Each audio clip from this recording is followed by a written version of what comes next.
Sir మీ పేరండి? సూర్యచంద్రం. సూర్యచంద్ర. ఇదే వ్యాపారం అండి? ఆయన 40 ఏళ్ల నుంచి ఇదేనా? 40 ఎట్లా ఉంది సార్ ప్రెజెంట్ మార్కెట్‌లో కూరగాయలు కావచ్చు, నిత్యావసర ధరలు కావచ్చు, సామాన్యులకి ఎలా అందుబాటులో ఉన్నాయా? లేదంటే ప్రెజెంట్ రేట్లు ఎట్లా అనిపిస్తుంది? ఎదురుగానే ఉన్నాయి రేట్లు. ఏంటంటే వస్తుంటది, ఎళ్తుంటది. రేటు పెరిగినప్పుడు అలాగుంటది. ఏంటంటే పెద్దల అపోహ. బానే ఉన్నాయి రేట్లు. రీజనబుల్‌గా ఉన్నాయి. అన్నీ కిందే ఉన్నాయి రేట్లు. అన్నీ ఉంటాయి ఇక్కడ. మార్కెట్‌లో దొరకందంటే ఏముండవు. చీపురు పుల్ల దగ్గర నుంచి అన్నీ ఉంటాయి. అంటే ఈ గవర్నమెంట్ వచ్చిన తర్వాత బాగా నిత్యావసర ధరలు కావచ్చు, కూరగాయలు కావచ్చు బాగా పెరిగిపోయాయని చెప్తున్నారు. నిజమా? కాదని అడగడానికి వచ్చా. అదే చెప్పేవాళ్ళు ఇదిగా ఉంటది. కానీ అదేమి అపోహ. బానే ఉన్నాయి. గతంలో ఎట్లా ఉండేవండి? గతం గతః.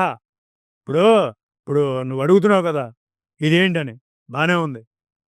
ఏంటంటే ఒక క్రమశిక్షణ, ఒక పద్ధతి, ఒక లైన్ బావుంది. అంతేగాని సామాన్యులకు అందుబాటులో ఉన్నాయా? సామాన్యులకి అందుబాటులో ఉన్నాయి నాన్న. ఎలా ఉన్నాయి మార్కెట్‌లో రేట్స్ కావచ్చు, నార్మల్ గ్రోసరీ ఐటెమ్స్, నిత్యావసర వస్తువులు ఉంటాయి కదా ముఖ్యంగా. సామాన్యులకు అందుబాటులో ఉన్నాయా? అందుబాటులోనే ఉన్నాయండి. ఆ!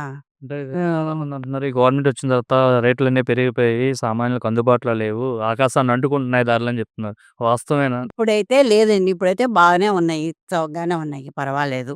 సామాన్యులకైతే పర్వాలేదు. నిత్యావసర వస్తువుల ధరలు ఎలా ఉన్నాయంటే ఏం చెప్తారు? తక్కువే ఉన్నాయండి. పర్వాలేదు. మాఘమాసం కాబట్టి తగ్గినాయేమో మరి ఇప్పుడే కొంచెం రేటు పెరుగుతున్నట్టు అనిపిస్తుందండి. రూ. 40 కేజీ దాకా వస్తున్నాయి. రూ. 40 కేజీ దాకా. ఇంతకుముందు ఎట్లా ఉండేవండి ధరలు? బాగా ఎక్కువ ఉండేవా? లేకుంటే వీక్ రూ. 30 దాకా ఉన్నదండి. ఈ వారం రూ. 10 పెరిగింది. కేజీ 40 వరకు ఉన్నాయండి. వంకాయలు, బెండకాయలు మాత్రం ఒక రూ. 20కొచ్చింది. అంటే గత గవర్నమెంట్‌లో చాలా నిత్యావసర ధరలు బాగా ఎక్కువ ఉండేవని చెప్పేవారు. సో, ఈ గవర్నమెంట్ వచ్చిన తర్వాత కూడా అట్లానే ఉన్నాయా? లేదంటే ఏమైనా చేంజ్ వచ్చిందా అని అడుగుతున్నాను అంతే ఇంకేమీ లేదు. అంటే గవర్నమెంట్‌తో సంబంధం ఏముందండి. పెరిగిన దాన్ని బట్టి రేట్‌ని బట్టి పెరుగుతూ ఉంటాయి. వ వ ఉత్పత్తిని బట్టి పెరుగుతా ఉంటాయి కదా! అలా పెరగడం అని, తగ్గడం అని జరుగుతుందని చెప్పొచ్చండి. అంటే ఇప్పుడైతే సామాన్యులకైతే అందుబాటులో ఉన్నాయి కదా! ఇబ్బందేం లేదు. అట్లనే ఉన్నాయండి.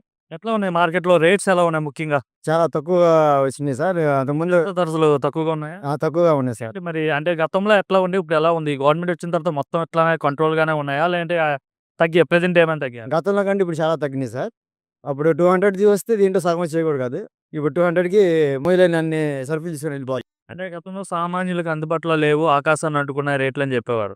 సో, ఇప్పుడు కూడా అట్లనే ఉన్నాయా లేదని చెప్పి మిమ్మల్ని అడుగుతున్నాను. లేదు సార్, ఇప్పుడు చాలా తగ్గినాయి సార్. ఇప్పుడు చాలా రీజనబుల్‌గా మార్కెట్‌లో దొరుకుతున్నాయి. చాలా బాగుంది సార్ ఇప్పుడు. ఎలా ఉంది? చంద్రబాబు వచ్చిన తర్వాత ప్రభుత్వం కావచ్చు, ఎలా ఉంది? గవర్నమెంట్ పనితీరు ఏమనిపిస్తుంది? మందిర్ చాలా బాగుంది సార్. ఇలా రోడ్లు గానీ, అందుబాటులో ఇతర సరుకులు గానీ, ఏదైనా అందుబాటులో బాగుంది సార్. చాలా హ్యాపీగా ఫీల్ అవుతున్నాను సార్. హ్యాపీగా అవును. ముఖ్యంగా ఎలా ఉన్నాయి? రోడ్లు ఎట్లా ఉన్నాయి? మార్కెట్‌కి వస్తుంటారు కదా! ఇంతకుముందు ఎలా ఉండేవి రోడ్లు? ఇప్పుడు ఎట్లా ఉన్నాయి? ఏమైనా మార్పు వచ్చిందా? చాలా మార్పొచ్చింది సార్. 100కి 100% చాలా మార్పొచ్చింది. అంతకుముందు కంటే ఇప్పుడు రోడ్లు చాలా బాగున్నాయి. అంతకుముందు చాలామంది ప్రమాదాలకు గురయ్యేవాళ్ళు. ఇప్పుడు అలాంటిదేమీ లేదు. చాలా బాగుంది సార్. సామాన్య ప్రజలు ముఖ్యంగా ఈ చంద్రబాబు నాయుడు టర్మ్ లాంటి ఈ పరిపాలనలో హ్యాపీగా ఉన్నారా? లేదంటే ఇబ్బందులు పడుతున్నారా? ఇంకేమైనా చేస్తే బావుంటదనుకున్నారా? అంటే ఇంకా కొంచెం ట్రాఫిక్ రూల్స్ కూడా చాలా అందుబాటులో తీసుకొచ్చారు సార్. ఆహ్, పనితీరు వచ్చేసి 99% బాగా నీట్‌గా ఉంది సార్. బాగుంది పరిపాలన. హ్యాపీగా ఉన్నారు చంద్రబాబు. హ్యాపీగా ఉన్నాను సార్. ఎలా ఉన్నాయండి మార్కెట్‌లో నిత్యావసర ధరల పరిస్థితి ఏంటి? ఏమనిపిస్తుంది ఈ ధరలు చూస్తుంటే? Overall middle. అటు హై లేదు కాదు, ఇటు కాదు. యావరేజ్. యావరేజ్. అంటే సామాన్యులకి అందుబాటులో ఉన్నాయండి ధరలు? పర్వాలేదు. పర్వాలేదు. అంతే. అంటే టోటల్‌గా మనం కంపేర్ చేసుకుంటే గత ప్రభుత్వంలో ఎట్లా ఉన్నాయి ఈ నిత్యావసర ధరలు? వేస్ట్. ఆ! Complete waste. ఏంది అలా ఏదో స్కీములన్నారు, అవి ఇచ్చారు కానీ అంతా వాడవాడకి ఇచ్చుకున్నారు. అది అనవసరం పాలిటిక్స్ గురించి. As my opinion it's waste. నిత్యావసర ధరల ప్రకారంగా కూడా అన్ని ప్రకారంగా వేస్ట్ అండి. ఇప్పుడే బావుందంటారు. ఇప్పుడే బాగానే ఉంది. సామాన్యులకి అన్ని అందుబాటులో ఉన్నాయి. అందుబాటులో ఉంది. స్కీమ్స్ పెడతా అన్నారు కానీ న్యూ గవర్నమెంట్ వాళ్ళ బొక్కలు తీర్చుకోవడానికే సరిపోతారు. పాత గవర్నమెంట్ బొక్కలు. ఆ టైం కాదులే కానీ ప్రస్తుతానికైతే మనకి ఏవైతే నిత్యావసర ధరలు ఉన్నాయో ఈ ధరల వరకైతే బానే ఉంది కదా! లేదు. ఆకాశాన్నే మంటలేదు. నార్మల్‌గా సామాన్య ప్రజలందరికీ అందుబాటులో ఉన్నాయి. అట్లా ఉన్నాయి. అందుబాటులో. ఓవరాల్‌గా ఏమనిపిస్తుంది గవర్నమెంట్ చంద్రబాబు నాయుడు గారి పరిపాలన చూస్తూ? సాటిస్ఫై. ఇలా మార్కెట్‌కొచ్చారు. ఎట్లా ఉన్నాయి మార్కెట్‌లో రేట్స్ ఎట్లా ఉన్నాయి ముఖ్యంగా? పర్వాలేదు అందుబాటులో ఉన్నాయి. పర్వాలేదు. అంటున్నాయా? లేదులెండి పర్వాలేదు అందుబాటులో. మనకి అందుబాటులోనే. మిగతా అండి పప్పులు కావచ్చు, అంటే కందిపప్పు కావచ్చు, లేదంటే ఆయిల్ ప్యాకెట్స్ ఆయిల్ కావచ్చు, అవి ఎట్లా ఉన్నాయి రేట్? కందిపప్పు అంటే కొంచెం ఎక్కువగానే ఉంది. ఆయిల్ ప్యాకెట్లు అంటే ఒక రూ. 5 అటు ఇటుగాను. అవి అందుబాటులో ఉన్నది. ఇప్పుడు ఏదైతే నిత్యావసర వస్తువులు ఏవైతే ఉన్నాయో ఈ వీటి ధరలు చూసుకుంటే గత ప్రభుత్వంలో ఎట్లా ఉన్నాయండి? ఇప్పుడు ఎట్లా ఉన్నాయండి?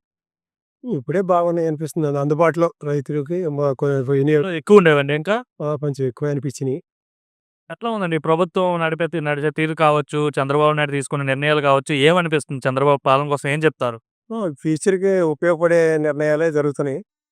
యూత్కి కూడా ఎంప్లాయ్మెంట్ పరంగా కానీ అట్లాగని కానీ ఒక నిర్ణయాలు పర్వాలేదు అన్ని అమలు జరిగినాయి అంటే పర్వాలేదు మంచిది. అసలు ఎట్లా ఉండదండి? 5 ఏళ్ళు పరిపాలన చూసారు కదా! ఏమనిపించింది 5 ఏళ్ళు పరిపాలన చూస్తే? 5 ఏళ్ల పరిపాలనలో కొంత ఇబ్బందులు పడ్డారు. ఇప్పుడు ఏంటంటే అన్న క్యాంటీన్లని కొన్ని పేదలకు ఆ రకంగా కొంత భోజనం ఒక వసతి కానీ టిఫిన్ కానీ అలాగా కొన్ని ఆ సరుకులు కూడా అందుబాటు ధరలోనే ఉన్నాయి.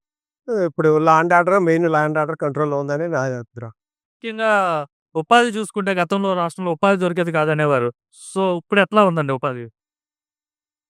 ఉపాధి కూడా పనులు బాగానే ఉన్నాయి. అందరికీ ఇబ్బంది లేకుండా కూలీలు వాళ్ళకి ఇబ్బంది లేకుండా బాగానే పనులు. అభివృద్ధి కూడా అవుద్దంటారా? ఈ 5 ఏళ్ళు గతంలో 30 ఏళ్ళు వెనక్కి వెళ్ళిపోయిందని చెప్తున్నారు. సో, ఇప్పుడేనా రాష్ట్రం అభివృద్ధి చెందుద్దండి. ఎందుకంటే కొన్ని ఇండస్ట్రియల్ పరంగా కానీ ఐటీ సెక్టర్ రంగంలో కానీ బాగానే అభివృద్ధి చెందుద్ది. దానివల్ల యువతకి ఎంప్లాయ్మెంట్ కూడా బాగానే ఉంటుంది. అభివృద్ధి అనేది రాష్ట్రానికి అవసరం కాబట్టి చంద్రబాబు నాయుడు మరి 2047 అంటున్నారండి. మరి సో, చేయగలుగుతారా? విజన్ 2047 చూడాలి 2047 రీచ్ అవుతారేమనేది నమ్మకం. నా పేరు సత్యనారాయణ అండి. ట్రెండ్సెట్ మెడోస్ దేవీనగర్‌లో ఉంటాను. ఓకే. ఎట్లా ఉన్నాయండి మార్కెట్‌లో ధరలు ఎలా ఉన్నాయి? ధరలు రీజనబుల్‌గానే ఉన్నాయండి. పెద్ద ఎక్కువ కూడా ఏం లేదు. టమాటా ధర అయితే బాగా తక్కువ ఉంది. క్వాలిటీ కూడా బాగానే ఉన్నాయండి. అంటే నిత్యావసర వస్తువులు అంటే ఇంకా గ్రోసరీస్ లైక్ ఐటెమ్స్ అవి ఎట్లా మరి ఇక్కడ కూరగాయల మార్కెట్ అండి ఇది. ముందు గ్రోసరీస్ కూడా మనం పర్చేజ్ చేస్తుంటాం కదా ఫ్రీక్వెంట్. రెగ్యులర్‌గా గ్రాసరీస్ అయితే కొద్దిగా ఎక్కువ రేట్ పెరిగిందండి. కూరగాయలు అయితే బాగానే ఉన్నాయి. ఫ్రూట్స్ కూడా బాగానే రేజనబుల్ రేట్ ఉన్నాయి. అంటే ముఖ్యంగా గ్రోసరీస్ పరిస్థితి చూసుకుంటే గతంతో కంపేర్ చేసుకుంటే బెటర్‌గా ఉందా? లేదంటే హైక్ బాగా పెరిగిందా? పెరిగిందండి. గ్రాసరీస్ రేట్ పెరిగింది కానీ కూరగాయలు స్టేబుల్‌గా ఉన్నాయండి. మార్కెట్ బాగుంది. అవును.